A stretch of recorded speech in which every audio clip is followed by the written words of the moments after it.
Cal State Northridge head basketball coach Andy Newman joins the Marching to Madness College Basketball Podcast. His Matadors are 13-4 and 4-1 in the Big West Conference, winning 8 of their last 9 games after a 76-71 win over UCF over the weekend.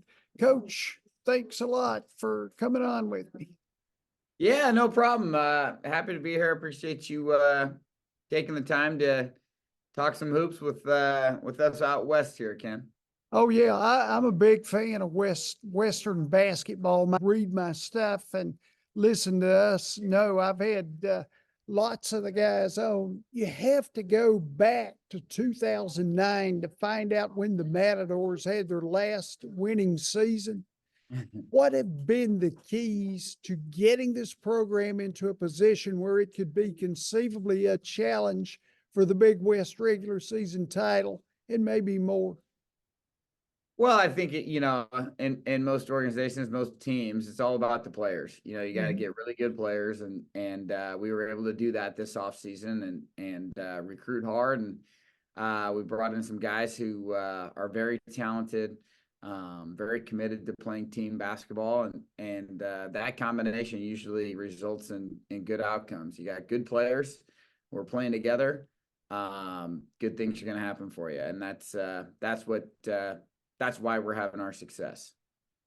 Discuss your style of offense and how this team is built. A 47.2% shooting average, as well as defending at a 39.2% average.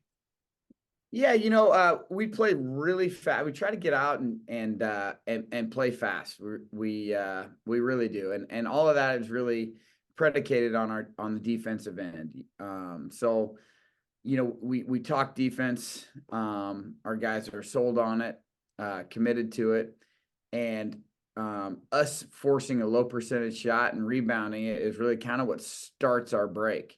And being able to do that's been huge for us, especially early. And so we're built in a fashion where we're trying to get stops, force those low percentage shots, rebound them, and then push our break and get into some kind of action in the transition offensive environment. I think that's the hardest way to stop a team is in transition. So we try to take advantage of that, and when teams aren't set and their help isn't in the best place it can be, and we try to get into that paint and get a first paint touch and then kind of play from there. So we're kind of predicated on playing tough, hard-nosed defense, rebounding the ball, and then getting into some kind of offensive action in transition and getting that advantage, hopefully in the first 5 to 6 seconds of the possession.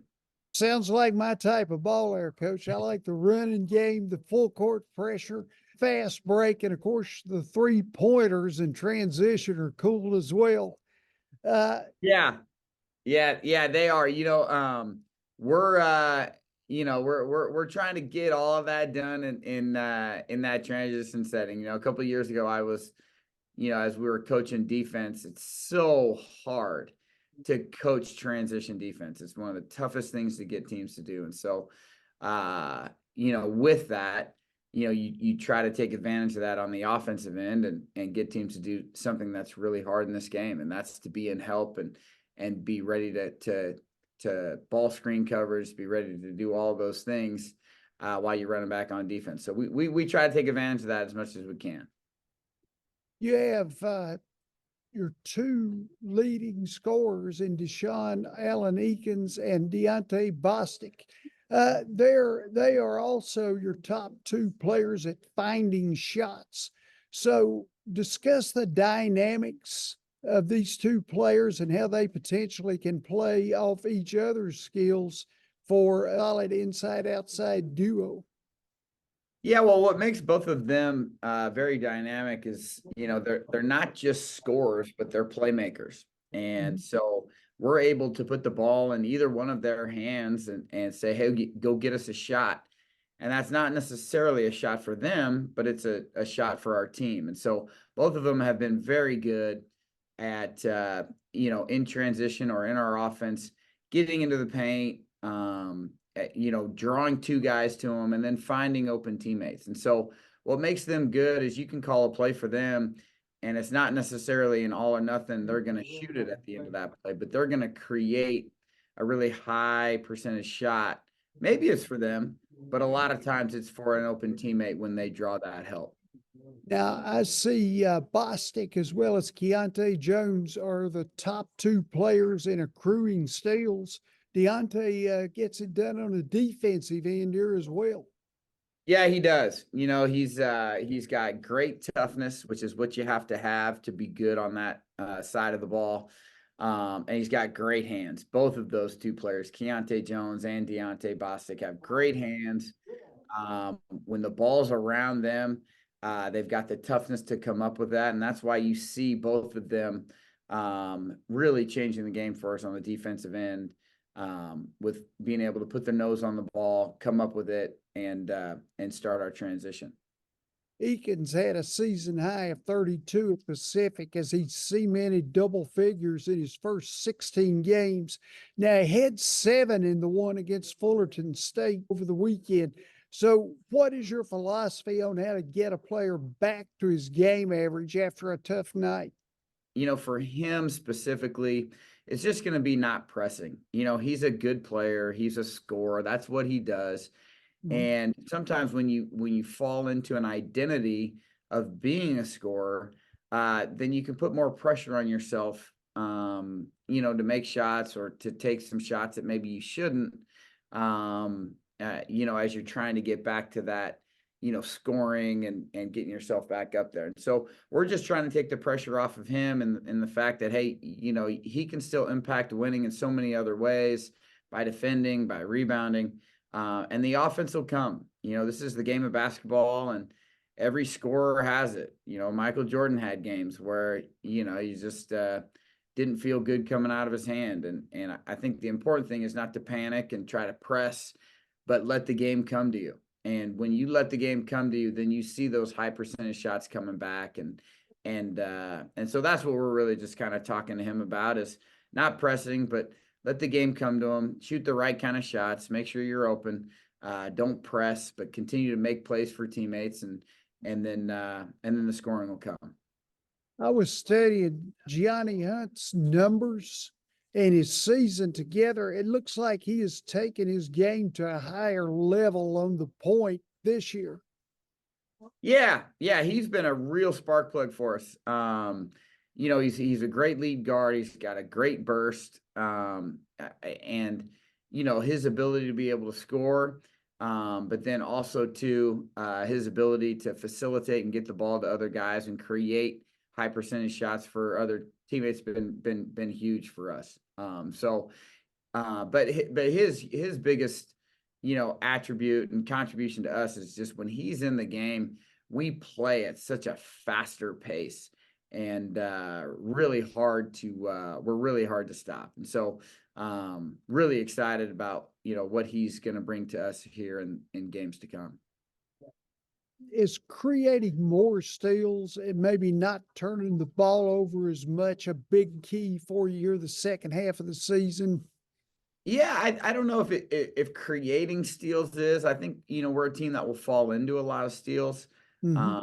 But definitely your second point is going to be big for us, being able to take care of the ball, and not turn it over is going to be big, because we are a good defensive team. And so if we, if we can get back and get our defense set, we're hard to score on. And when we turn the ball over, we give teams a chance to get at the basket before we're set. And so we've got to limit that here as we keep going. And I think we will, as guys get used to the pace that we play at, get used to the offense and how spread we are. I think guys will get used to it and kind of figure out how to limit those, and hopefully as you continue to play in a certain system, you get better and better every day.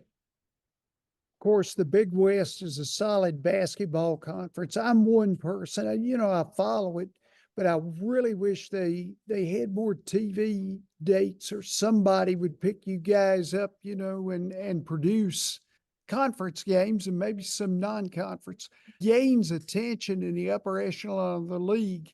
You guys beat UCLA. That gives you some really good positivity to go with your program because you know how people look at UCLA, they know UCLA.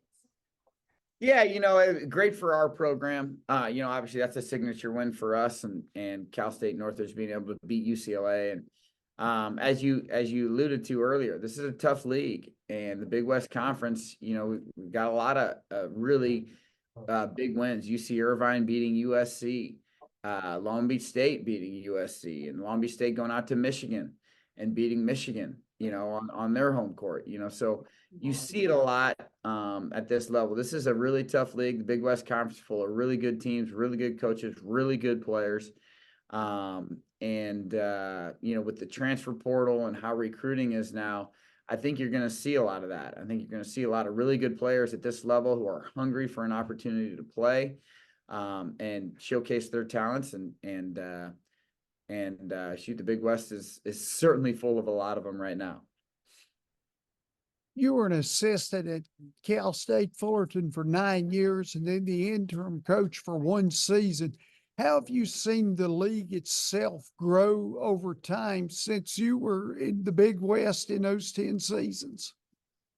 Yeah, well, I would say the talent has certainly taken a nice little jump up. Certainly, 10 years ago, I also too, I don't know if this is just the game of basketball at whole, but the Big West has certainly taken a nice little jump athletically as well. I mean, there's a lot of really good players. 10 years ago, if you transferred, you had to sit out a year. And so it was a lot harder to get, those, 5-star Pac-12 SEC level players into your program because guys didn't want to sit out a year. And now with the change in the NCAA rules, the 7th man at an SEC school or at a Pac-12 school, so maybe not getting the minutes they want, can come to the Big West, start and play 35 minutes and showcase their talents, and they're just as good as those guys. And so really seen over the last 10 years just the talent and athleticism of in this conference have certainly changed for the better. As you match up now and play inside the league, how often are you able to find different opportunities or things against teams that maybe you wouldn't have seen in the non-conference film?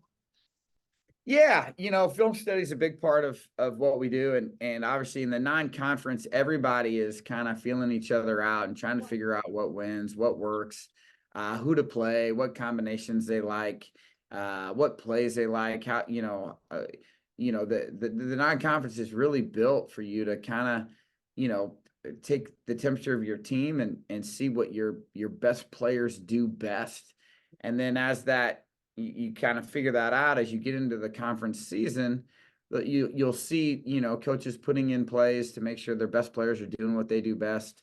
Having matchups that, and guys on the floor at the same time that play well together, defensive schemes that they like versus certain actions. And so during the league, you really kind of league play, you're kind of locked into making sure that your team is doing what they do best. And I think we've all, as coaches, kind of used the preseason to kind of, have those questions answered. Last thing, Coach, matchup tomorrow night at UC Riverside. Talk a little bit about the matchup and then, maybe a few things about the team going to face. Yeah, well, this UCR team is very tough and very well coached. Mike Magpie is coach of the year in this conference last year and very well deserving. And so they don't waste any possessions. They're very disciplined on both sides of the ball, both defensively and offensively. And so it's going to be a tough matchup. They've got 2 really good guards out front, and Hargris, Moses, and they kind of make their team go. So for us to have success tomorrow, we're going to have to contain those 2 guys and keep them in check because they are 2 very dynamic guards that can really score in a lot of different ways. And so our defense is really going to be tested tomorrow night. Coach Andy Newman, ladies and gentlemen, been a pleasure, Coach, and I hope you do well. I hope you place well and continue to have a good season. Well, thank you very much, Canada. Pleasure being on your show, and appreciate you following us and getting your listeners out to West Coast basketball. Appreciate it.